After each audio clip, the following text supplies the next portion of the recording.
ತಗೊಂಡಿದ್ದಾರೆ. ಸಾಲ ಯಾತಕ್ಕೆ ತಗೊಂಡಿದ್ದಾರೆ ರೈತರು ಸಾಲ ತಗೊಂಡಿರೋದು ಬಿತ್ತನೆ ಬೀಜ ಖರೀದಿ ಮಾಡೋದಕ್ಕೆ, ಜೊತೆಯಲ್ಲಿ ಗೊಬ್ಬರ ಖರೀದಿ ಮಾಡೋದಕ್ಕೆ.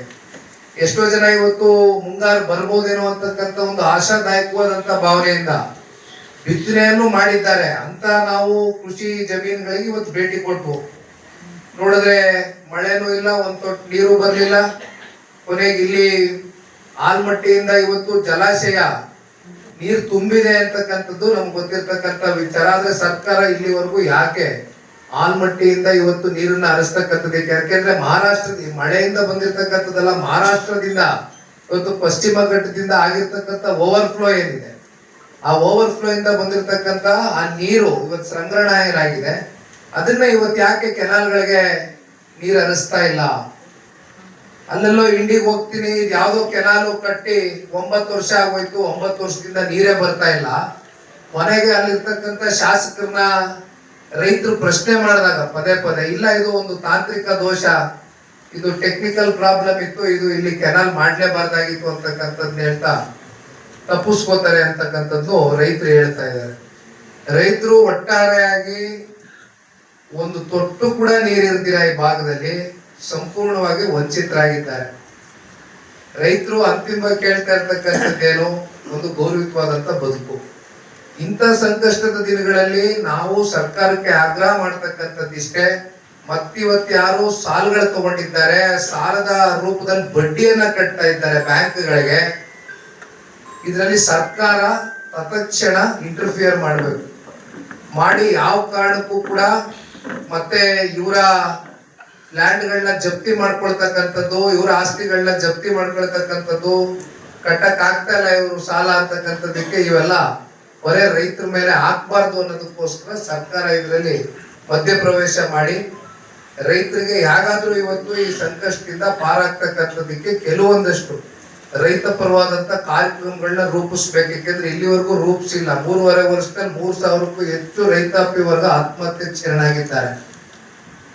ಅದಕ್ಕೆ ಕಾರಣ ಅತಿವೃಷ್ಟಿ ಅನಾವೃಷ್ಟಿ ಆದಂತ ಸಂದರ್ಭದಲ್ಲಿ ಸರ್ಕಾರಗಳಿರ್ತಕ್ಕಂಥದ್ದು ರೈತರ ಪರವಾಗಿ ನಿಂತ್ಕೋಬೇಕಾಗ್ತದೆ. ರೈತರಿಗೆ ಬೇರೆ ಇನ್ಯಾವುದೋ ವ್ಯಾಪಾರ ಆಗ್ಲಿ ವಹಿವಾಟುಗಳಾಗ್ಲಿ ಬೇರೆ ಇನ್ಯಾವುದೋ ಅವ್ರಿಗೆ ಗೊತ್ತಿಲ್ಲ, ಅವ್ರಿಗೆ ದಾರಿ ಗೊತ್ತಿಲ್ಲ. ಅವ್ರಿಗೆ ಗೊತ್ತಿರ್ತಕ್ಕಂಥದ್ದು ಒಂದೇ ಕೃಷಿ ಆಧಾರಿತವಾದಂತ ಜೀವನ.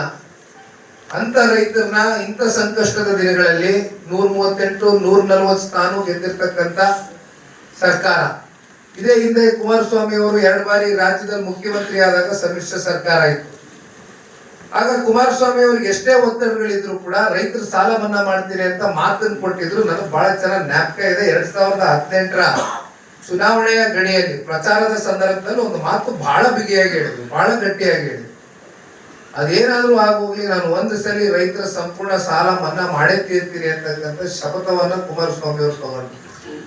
ಅದಾದ್ಮೇಲೆ ಅವರು ಕೊಟ್ಟಂತ ಮಾತನ್ನ ಚಾಚು ತಪ್ಪಿರ ರೈತಾಪಿ ವರ್ಗಕ್ಕೆ ಸಂಪೂರ್ಣವಾಗಿ, ಅದು ವಾಣಿಜ್ಯ ಬ್ಯಾಂಕ್ಗಳಿರ್ಬೋದು, ಸಹಕಾರಿ ಸಂಘದ ಬ್ಯಾಂಕ್ಗಳಿರ್ಬೋದು, ಸಂಪೂರ್ಣ ರೈತರ ಸಾಲ ಮನ್ನಾ ಮಾಡಿದ್ರು. ಅದು ಕೇವಲ ಹಳೆ ಮೈಸೂರು ಪ್ರಾಂತ್ಯವೋ ಇನ್ಯಾವ ಭಾಗವೋ ಅಂತಕ್ಕಂಥದ್ದಲ್ಲ, ಯಾವ ಜಾತಿ ಧರ್ಮ ವರ್ಗ ಎಲ್ಲಾ ವರ್ಗಕ್ಕೂ ಸೇರಿರ್ತಕ್ಕಂಥ ರೈತರಿಗೆ ಇಡೀ ಕರ್ನಾಟಕ ರಾಜ್ಯದಲ್ಲಿ ಬಹುಶಃ ರಾಜ್ಯ ರಾಜಕಾರಣದ ಇತಿಹಾಸದಲ್ಲಿ ಯಾರಾದ್ರೂ ರೈತರ ಪರವಾಗಿ ಕೊಟ್ಟಂತ ಮಾತನ್ನ ಚಾಚು ತಪ್ಪಿರೋ ಉಳಿಸ್ಕೊಂಡಿರ್ತಕ್ಕಂಥ ನಿದರ್ಶನ ಇದ್ರೆ ಅದು ಸನ್ಮಾನ್ಯ ಕುಮಾರಣ್ಣ ಅವರ ಕಾಲಘಟ್ಟದಾಗಿರ್ತಕ್ಕಂಥ ರೈತರ ಸಾಲ ಮನ್ನಾ ಆಗಿದ್ದಾಗ ಅಷ್ಟು ಸಮ್ಮಿಶ್ರ ಭೇಟಿ ಮಾಡ್ತೀವಿ. ಅದು ಬಾಮಣ್ಣ ಅವ್ರ ನೇತೃತ್ವದಲ್ಲಿ ಪ್ರತಿ ಎಕರೆ ಎಷ್ಟು ಪರಿಹಾರ ಎಷ್ಟು ಕೊಡ್ಬೇಕಂತ ನೀವು ಆಗ್ರಹ ಮಾಡ್ತೀರಿ? ಎಕರೆಗೆ ಈಗ 25,000 ಅಂತೂ ಜನರು ಕೇಳ್ತಾರ, ರೈತರ ಆಗ್ರಹ ಇದೆ ಅಂತ ಸಾಲಲ್ಲ ಅಂತ ಹೇಳಿದ್ರೆ ನೀವು ಎಷ್ಟು ಕೊಡ್ಬೇಕು ಅಂತ ಆಗ್ರಹ ಮಾಡ್ತೀರಿ? ಈಗ ರೈತರು ನೋಡಿ, ಒಂದು ಹಣ ನಾವು ಸುಮ್ನೆ ಇಲ್ಲಿ ಬಾಯಿಗೆ ಬಂದಂತ 50,000 ಕೊಡಿ 1 ಲಕ್ಷ ಕೊಡಿ ಅಂತ ಹೇಳಿದ್ರೆ ಕೊಡೋರು. ಸರ್ಕಾರಕ್ಕೆ ಸಾಮರ್ಥ್ಯ ಉಂಟಾಗಿರೋದು ಈ ರಾಜ್ಯದ ಬೊಕ್ಕಸವನ್ನ ತುಂಬಿಸಿರ್ತಕ್ಕಂಥ ತೆರಿಗೆ ಮೂಲಕ ತುಂಬಿಸಿರ್ತಕ್ಕಂಥ ಹಣ ಕನ್ನಡಿಗರು 4.5 ಲಕ್ಷ ಕೋಟಿ ಇವತ್ತು ಈ ರಾಜ್ಯದ ಬಡ್ಜೆಟ್. ಬೊಕ್ಕಸ ಚೆನ್ನಾಗೇ ಇದೆ, ಶಕ್ತಿ ಜೋರಾಗೇ ಇದೆ, ಆದ್ರೆ ಕೂತಿರ್ತಕ್ಕಂಥವ್ರಿಗೆ ಇಚ್ಛಾಶಕ್ತಿ ಕಮ್ಮಿ ಆಗಿದೆ ಅಷ್ಟೇ. ರೈತರ ಪರವಾಗಿ 50,000 ಕೊಡ್ತಕ್ಕಂಥದ್ದು ದೊಡ್ಡ ವಿಚಾರ ಅಲ್ಲ, ಪರಿಹಾರ ಕೊಡ್ಬೋದು. ಆದ್ರೆ ಇವತ್ತಿನ ಪರಿಸ್ಥಿತಿನಲ್ಲಿ ಅದಿಲ್ಲ. ಕನಿಷ್ಠ ಪಕ್ಷ 25,000ನಾರು ನಮ್ಗೆ ಪರಿಹಾರ ಕೊಡಿಸಿ ಅಂತಕ್ಕಂಥದ್ದು ರೈತರು ಕೇಳ್ತಾರೆ.